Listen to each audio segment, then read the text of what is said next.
So I'm Hiroshi Motomura. I'm a professor at the School of Law at UCLA. That's the University of California, Los Angeles. And my specialty is immigration and citizenship law. I wrote a book called Americans in Waiting. That's the title. But the subtitle is The Lost Story of Immigration and Citizenship in the United States.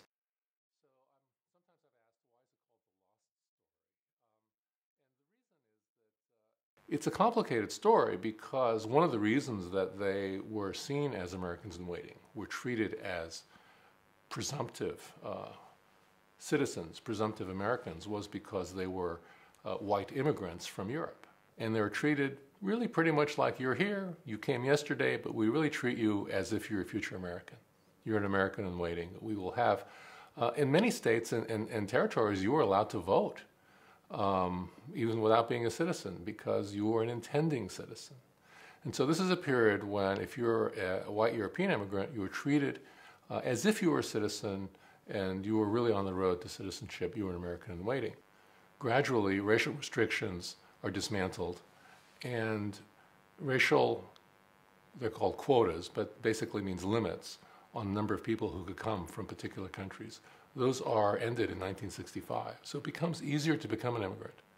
But it means less to become an immigrant. In other words, gone is the assumption that all immigrants are Americans in waiting.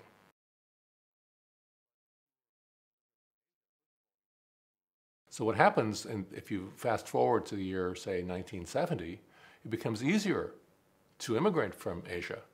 But you're no longer treated as if you're a citizen. For example, you're not allowed to vote because you will become a citizen, say, 5 years into the future. So this is the lost story of immigration and citizenship. I think that any country, when it takes in immigrants, has immigrants, there's really two general approaches it could take. And I don't mean to suggest that it's either or. This is a spectrum. But at one end of the spectrum, we welcome you.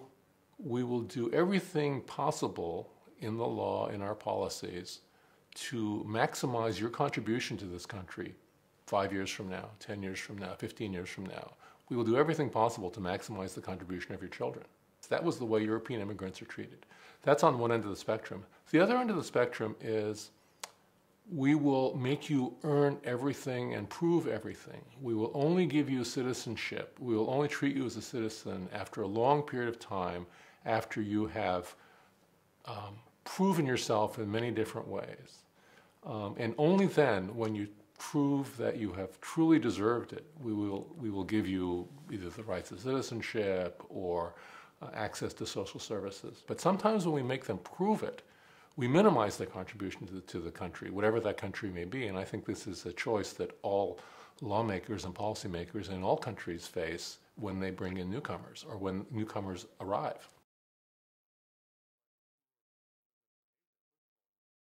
The reason I draw on history is that there are historical examples of people being treated well from a long-term perspective.